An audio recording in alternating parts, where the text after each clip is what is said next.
I want to welcome everyone for joining. This is Under the Palms. It's our first episode of a series of panels that we will be putting on from 160 Marina Bay, which is a beautiful new boutique condominium building that's being constructed right in the heart of Las Olas. My name is Jordan Lederman. I'm the sales director of 160 Marina Bay. So thank you very much for joining. Today's first episode is going to be all about Fort Lauderdale, really about Fort Lauderdale's downtown booming core and why the city is such an attractive place right now for people moving down here, for companies moving down here. We do have our special guest today, Jenni Morejon. She is the president and CEO of Fort Lauderdale Downtown Development Authority. So Jenni, thank you very much for joining. Pleasure to be here. Thank you, Jordan. Good to be on the first Marina Bay live program. Okay, and we are honored to have you as our first guest. So thank you for joining. Before we get started, I'm going to talk a little bit about our new development project, which is right in the heart of Las Olas. Let me go ahead and share my screen so that I can get you guys some pictures of what we will be constructing. So, one second. So 160 Marina Bay, this is a new project that we are building right on Isle of Venice Drive. It's a boutique condominium building with only 16 units, massive units. There's two different models, each about 3,000 square feet. We're going to have a 14 boat slip private marina in the back. It's going to be ultra luxurious and super high tech. It's really a product that a lot of buyers these days are looking for in the COVID and post-COVID world. People are spending more time inside, especially with the work from home environment. So we wanted to create a really large unit with nice finishes where they can enjoy their time, expansive balconies, and then also boutique buildings. So you don't have 1,000 neighbors like typical high rises. These were really constructed to feel more like a house than a condo unit. We're located 1.4 miles from Fort Lauderdale Beach, right off of Las Olas Drive. Obviously, we're going to talk a lot about today Fort Lauderdale's beautiful beaches and waterways and how it's a boater's paradise. So we'll get into that more with Jenni. Fort Lauderdale also has a booming downtown district, which is growing and really fascinating. So our project is 1.4 miles from Fort Lauderdale Beach. And in the other direction, you're about less than a mile from everything on Las Olas Boulevard. Here you have your shops, your restaurants, your art galleries, everything for you to enjoy. We're also located at the far end of Isle of Venice, so there's more privacy towards the end. And we're an east-facing building with 240 linear feet of water frontage. So you get to enjoy your terraces at all hours of the day without the hot afternoon sun, and you overlook the multi-million-dollar mansions across the canal. We're very centrally located. You can see how direct shot to the beach, direct shot to downtown. We're about a 35-minute drive to Miami. We're going to talk a little bit about the Bright Line today, possibly. We're an 8-minute drive to the station. So we're very centrally located, and we're only a 10 to 15-minute boat ride direct to the Atlantic Ocean with no fixed bridges. We will have 14 boat slips, a beautiful pool along the marina, lounge chairs and cabanas with the barbecue area, and our units will be stunning. Super high tech. We're going to have 5 touch panels throughout the property. From here, you can control your front door lock, your thermostat, your lighting, your shades. You can even talk to your master bathroom shower head and tell it to turn on so that it's nice and warm before you can get in. You can also control all this through an app on your phone or through your voice technology, through Siri and Alexa. Our kitchens are chef-inspired U-shape. They're absolutely stunning. You have a massive 10-foot island, hidden cabinets for the refrigerator and dishwasher, and our bedrooms give a little bit of a separation feel with some hand-scraped oak wood floors. The master bedrooms go right out to the terraces. Our bathrooms were really designed to feel more like a spa. We want our residents to wake up every day and feel like they're at a 6-star hotel. Living rooms are very spacious. We have wraparound terraces in the corner units. Our floors are porcelain, imported direct from Italy. They're light taupe color with veining. We have huge 10-foot ceilings, and here you can see your beautiful lush landscape views. We're also including a wet bar in all of our units. This is a sub-zero wine fridge, beautiful quartz that runs along the back. All our finishes throughout the unit will be matte black for a much more sophisticated feel. And again, our kitchens are absolutely stunning. Two-tone cabinets. The cabinets are also imported from Italy. Throughout the unit, you're going to see 4-inch hi-hats with linear diffusers. No corners were cut in this project. It's something that is for a very sophisticated and luxurious buyer. Expansive terraces. You can fit a couch, sitting area, or an outside dining table to enjoy your beautiful waterway views. And again, we're a boutique project, 16 units. We have 2 semi-private elevators, so that's 8 units per elevator. You're never going to see a neighbor. Really large, spacious units. So we're very excited about this project. We are starting from 2.2 to 2.5 million. You have very low HOA fees, and we expect to deliver this project in the second quarter of 2022. So just over a year from now, we'll be complete, and it'll be the nicest building in the area, the most state-of-the-art, the most high-tech. With that being said, I want to get Jenni involved, and I want to talk about all things Fort Lauderdale. Again, the DDA, Fort Lauderdale DDA, is a public-private partnership agency that powers downtown's experience, growth, and prosperity. Jenni knows everything about Fort Lauderdale, so we are going to turn it over to her. And let's first start. There's so much buzz going on about Fort Lauderdale. A lot of people from out of state moving here, a lot of people from Miami-Dade, from the suburbs moving to the downtown Fort Lauderdale area. Can you tell us a little bit about the history, the past 5 to 10 years, and how we got here today? Sure, sure. You know, Jordan, first let me just say that the project is absolutely beautiful. Marina Bay, what a lovely residential development. And I think it really showcases how diverse of offerings Fort Lauderdale, Greater Downtown has for residents that are either relocating or here already and really want just that special, home opportunity. So congratulations on just a beautiful product. And it's really, I mentioned to you when we first met that when I started my career in Fort Lauderdale almost 20 years ago, I worked for the city. And one of the first kind of roles I had was reviewing development projects through a design review committee. And the Isle of Venice back then was always really looked at as a jewel for those Las Olas Isles. So your project certainly represents that. And 20 years seems like forever ago, but in a way, it's been not quite an overnight, but a more recent, just upward trajectory. Downtown has really been on the rise for about that same amount of time. And for those not familiar with downtown Fort Lauderdale, just about 20 years ago, there was virtually no residential development in our urban core. Several office buildings, always a very centralized office district, Class A office space. It's the county seat of Broward County. It's the center of the South Florida region, but no one was living downtown. And, employees would leave and go to their suburban homes or leave town at 5 o'clock. And so kind of the city mothers and fathers of the time, really starting back in the 80s, said this needs to be that just dynamic, live, work, play type environment. And so we saw, kind of pioneers building residential units, mostly along the beautiful New River, taking advantage of the waterways, as we'll talk about certainly. And that really spread into some nearby districts, more, mid-rise kind of village scale development. And then really over the past 7 years, 7,000 residential units have been delivered in downtown Fort Lauderdale in 24 different projects. And of those, more than half have been built in the past 2 years. So when you look at, the way technology advances nowadays with just an exponential curve, in some regard, Fort Lauderdale as a place has seen some of that as well. But it's still this really kind of compact, mid-size, accessible urban center. So while there's been a tremendous amount of growth, it's just a place that people can come, be a local, enjoy and be part of the growth and kind of the new path that downtown's on. So really exciting.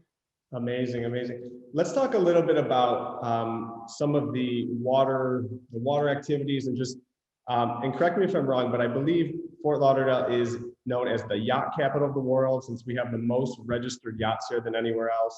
We have the largest boat show in the world. We're known as the Venice of America because of all of our canals and waterways. Explain how about some of the water, how the city's evolved around that, and future plans regarding us being the Venice of America. Sure.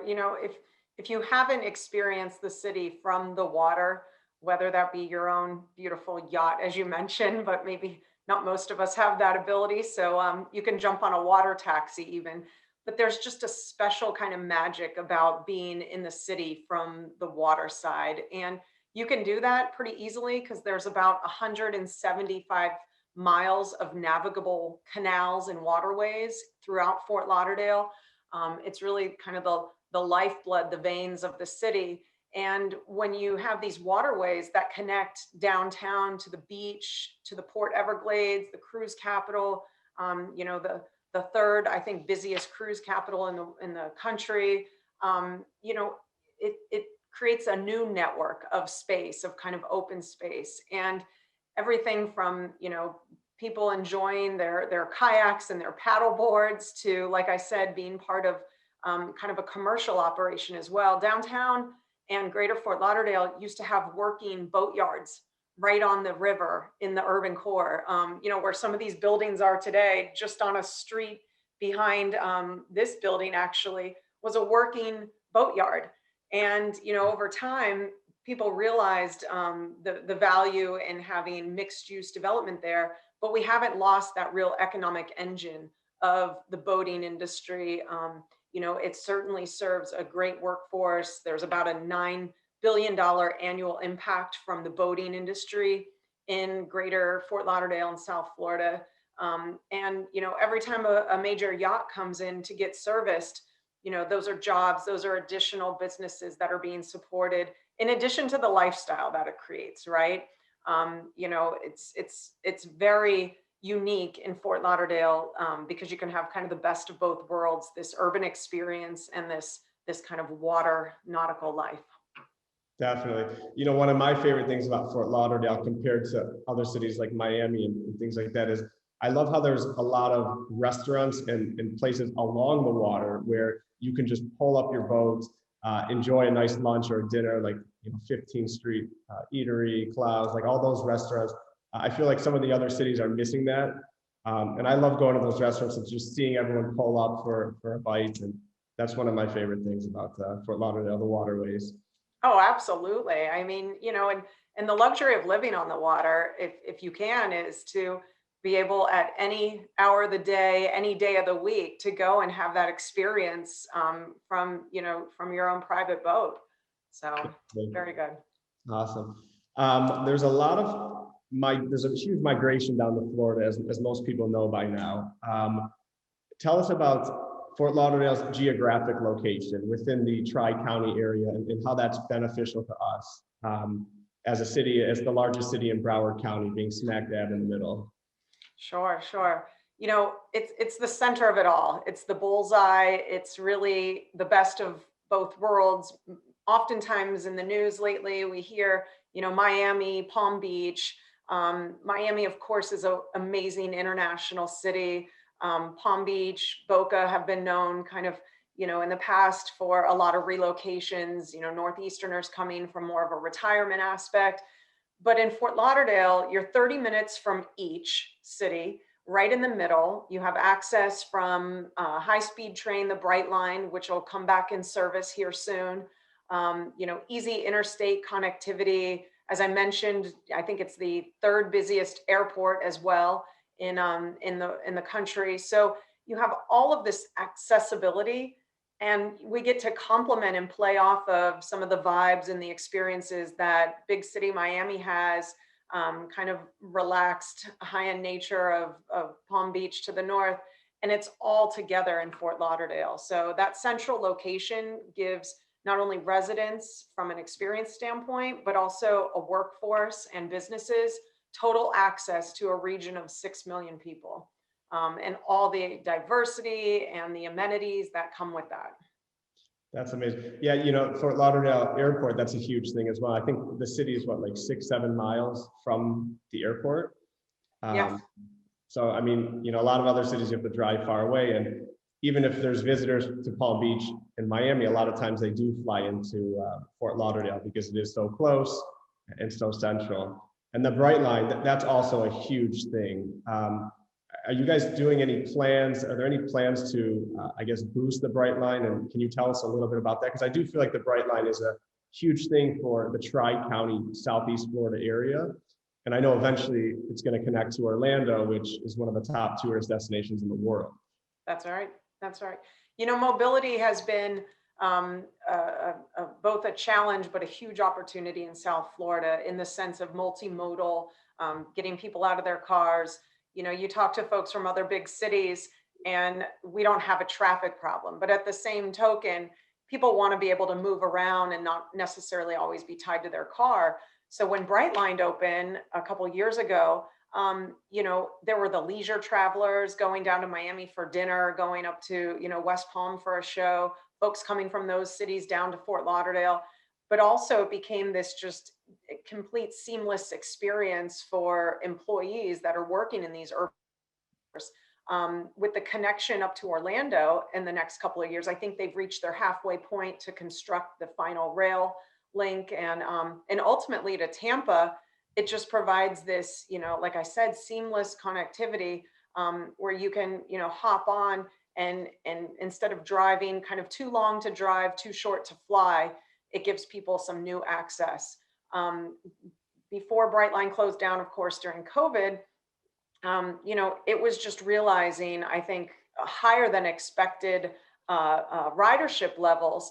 And again, it's because there's kind of pent up demand for mass transit, new mobility experience. And so what we've all collectively kind of our public partners, our government agencies, our transit providers have been working on is a plan for what's known as the Coastal Link, which would actually be commuter rail service. Whereas instead of just a stop in Miami, Fort Lauderdale, West Palm, there would be stops along that rail line in downtowns along South Florida. So then it can become much more of kind of a efficient way to get around to other areas.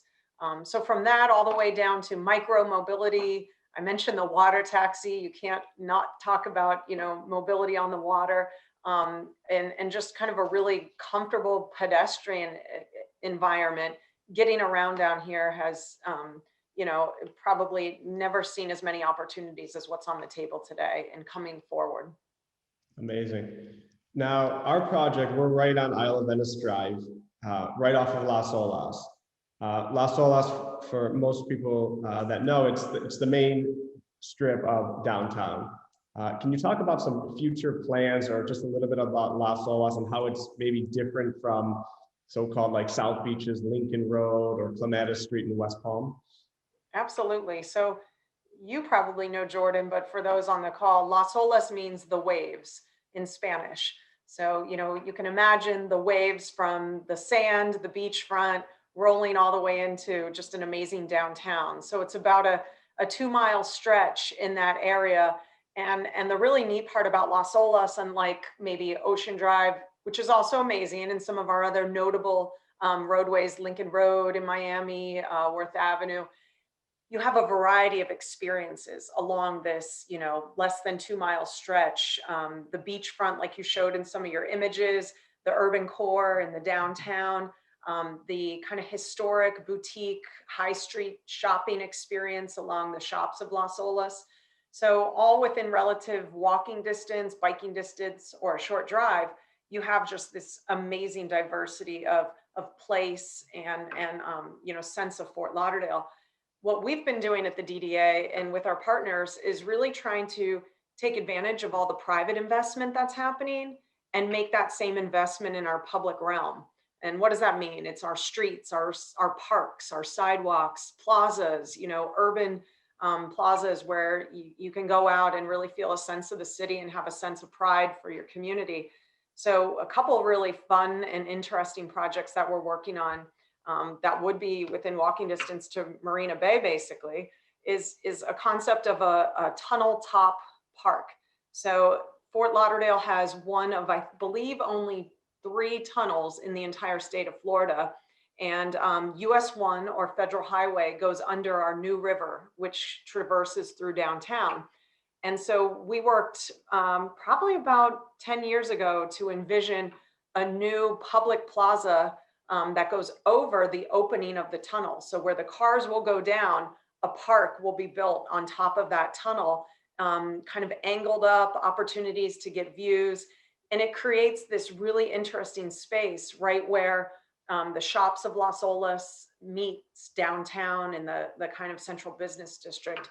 So that's one project. It's going to get underway next year, and it's going to create just a kind of world-class urban public space.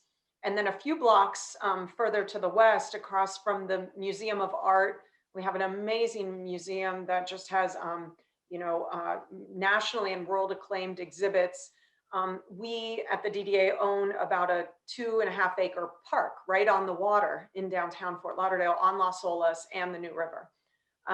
We are in the process of completely reimagining that public park space so that it becomes just a jewel for downtown. Great activities, maybe restaurant uses, open play space, open venue for events. So those are just a couple different kind of space improvement projects. And then working with our partners at the city, we're also looking at how Las Olas as a street, as a roadway, can be transformed so that there's wide flowing sidewalks, better access into all the shops, just kind of an upgrade of a roadway that's been kind of our iconic corridor for the past 50 plus years. Amazing. That's awesome. By the way, everyone for watching, we do have a Q&A link at the bottom of your screen. If you do have any questions, feel free to type them in and we'll try to answer some at the end. So there's a Q&A link, and again, we'll try to get to some questions at the end. Jenni, another question I have is there's a lot of exciting kind of districts of Fort Lauderdale. I know there's, Fat Village, which is kind of like the arts and technology sector, which is getting a lot of buzz right now. Can you tell us a little bit more about some of the certain districts and just the expansiveness of the downtown Fort Lauderdale area? Absolutely. When cities evolve this quickly and we're so compact that we have in the greater downtown just wonderful neighborhoods and districts, like you mentioned, all kind of in close proximity to one another. Fat Village is the Flagler Arts and Technology Village. So a lot of times folks say, what does that mean? And it's an area that has some, kind of older historic industrial warehouses that over really the past 15 years have become just a magnet and a draw for amazing art exhibits, funky new businesses and shops that have set up there, independent entrepreneurial, everything from hip barber shops to video production studios, all mixed with different neat local restaurants. Downtown has about a quarter of all the city's restaurants, all within about a 3 square mile area. So there has just been a tremendous amount of growth in the restaurant offerings in downtown and greater downtown. And a lot of that goes back to what I was saying from just the rise in population, from all the new residential development. So it's created these great kind of nodes of activity, districts. We have in the downtown core, one of the first Greenwise markets in South Florida, in Broward County, that just opened in downtown. But in some of these districts, like you talked about, Flagler Village, south of the river, there's other grocery stores that have come online. So those really kind of anchor these neighborhoods, create spaces. And then also just east of US 1, neighborhoods like Victoria Park, just south of downtown, Rio, just west of downtown by the Broward Center for the Performing Arts, which is in the top 10 performing arts centers, is one of top 10 performing arts centers in the country. You have a historic neighborhood district. So, from mansions on the water to funky townhouses in kind of emerging neighborhoods, mid-rise, high-rise condos to historic cottages, you get this just range of districts and experiences all in a really close area. Yeah, I actually went to the Greenwise the other day for the first time. I was so impressed. It's like a Whole Foods mixed with a Chipotle. It's amazing. I didn't know what it was, but it was really cool. And it's right downtown. Oh, it's great. And it's part of I think 1.5 million square foot mixed use development, one of the first Class A office buildings that have been built in downtown in the past 10 years. And I think, you would have talked to developers at the beginning of COVID, 9 to 10 months ago and said, office is dead. We're never going to build a new office building. But now, and we talked a little bit earlier about relocations, companies, leaders of companies are seeing Fort Lauderdale, South Florida as a real destination for business, for relocation. And so we definitely envision that, office development will continue to grow, which is going to be great because it complements, the workforce that's been moving down here by choice to live in this environment. And so our talent pool has just increased in another amazing way.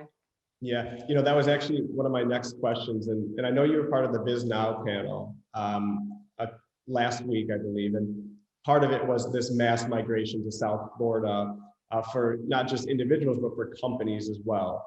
Have you guys, as part of the Fort Lauderdale downtown area, tell us how you've seen and what kind of trends and companies and why they're moving down to Southeast Florida, but particularly Fort Lauderdale. Sure. I think it's no surprise to anyone that our, tax environment is preferable to a lot of our northeastern cities and West Coast cities. So of course, there's just kind of the fundamental economic draw. And then it really, in terms of Fort Lauderdale specifically, it comes back to experience. It comes back to that sense of place where, it's a very accessible urban center, but woven with, the nautical and water lifestyle, the best of both worlds, the accessibility both to the north and the south and nationally and internationally.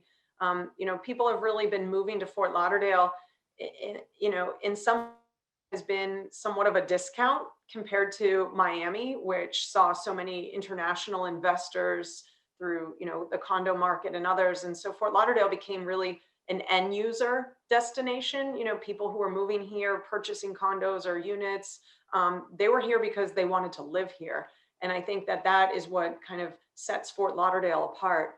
And so the type of businesses that we've been seeing, it's interesting. The Wall Street of the South approach has been something that people have talked about for many years now, seeing these investment firms and financial institution firms, financial, advisory firms moving to South Florida. And I think we'll continue to see more of that. Again, being bookended by Palm Beach and Miami, we can kind of get the benefit of being in the center.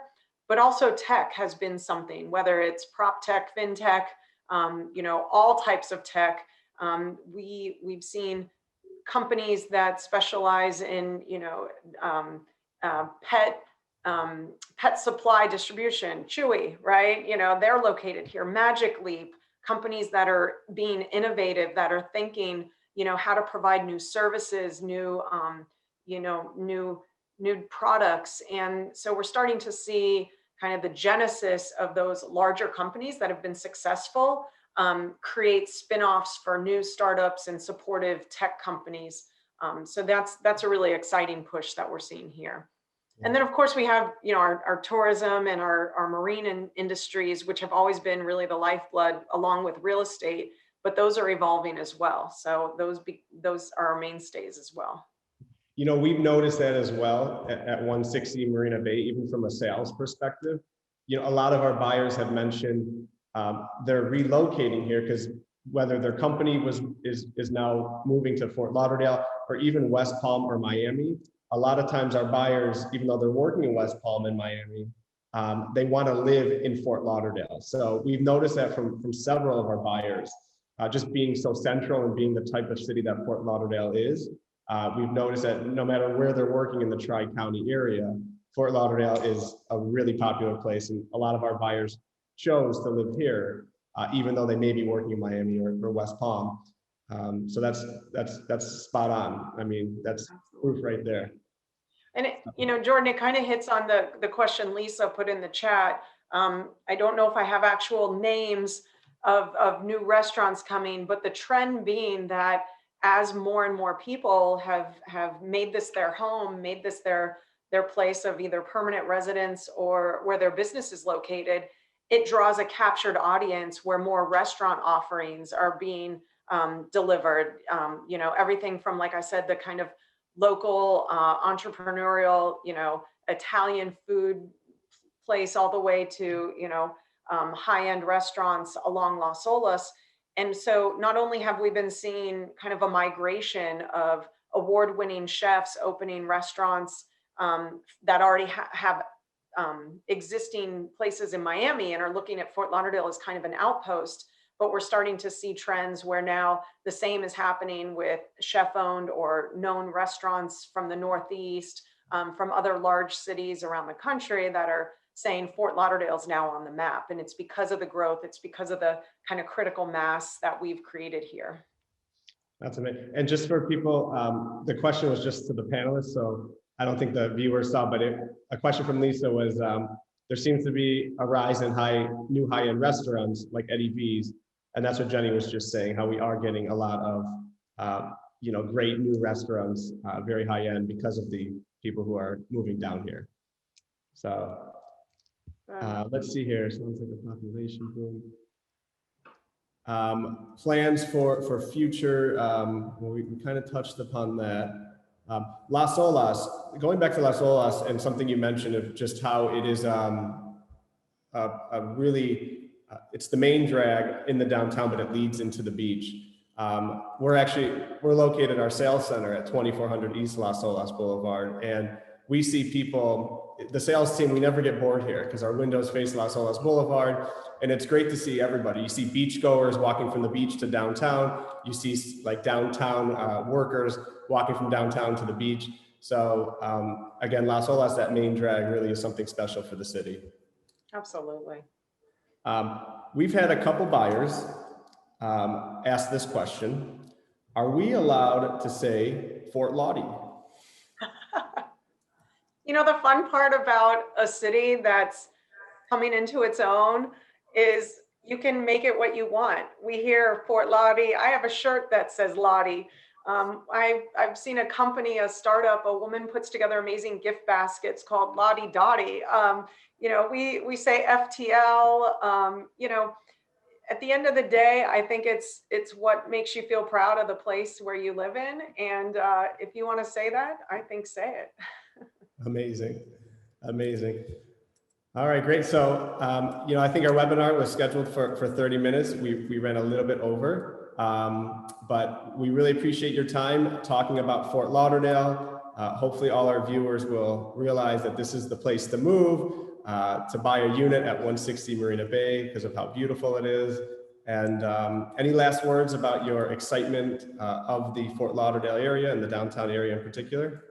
You know, just for new residents or people looking to, you know, move here, come be a part of it. Come be a part of the growth, be a part of the momentum, the optimism. You know, we're a living city, which means it's going to have its challenges.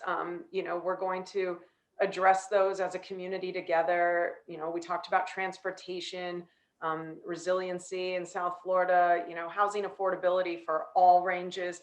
I mean, at the end of the day, because I think Fort Lauderdale and South Florida is a progressive, you know, innovative, forward-thinking community, we're going to just continue to grow stronger. So, and it really takes everybody being a part of that. So. Great, terrific. Jenni, I want to really thank you for your time this morning. It's an absolute pleasure. We're very honored to have you as our first panelist in this series called Under the Palms that 160 Marina Bay will be hosting. You can keep up with the Fort Lauderdale DDA at ddaftl.org. That's ddaftl.org. Or on social media, you can follow at ddaftl, and that's at ddaftl. If you have any questions about that, feel free to visit their site, reach out to them in social media. If you have any questions on 160 Marina Bay, please feel free to reach out to me. You can call us at the sales center at 954-939-0440. That's 954-939-0440. Or shoot me an email, jordan@160marinabay.com. Jordan at 160marinabay.com. So guys, I want to really thank you all for joining.